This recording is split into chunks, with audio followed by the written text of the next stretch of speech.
La naissance officielle de Photoshop est sa sortie avec sa première version en février 90.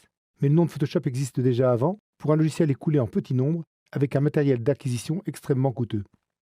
Son auteur, Thomas Knoll, commence son aventure chez Adobe et est à l'origine de ce produit auquel il contribue toujours. La version actuelle porte le numéro 13, mais elle est le plus souvent nommée du nom des Creative Suite qui sont apparus en octobre 2003 sous le nom de CS. Puis suivent CS2, CS3, CS4 et CS6.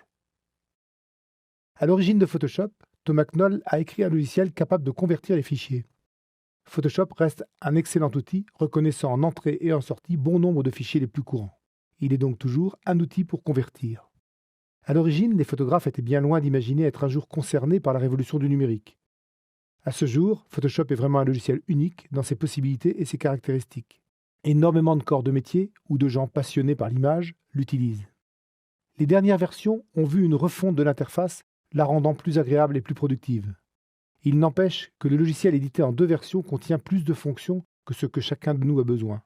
La version étendue permet de travailler sur des fichiers 3D, la vidéo, l'imagerie médicale et scientifique, bref, des domaines particuliers que nous n'aborderons pas dans cette formation.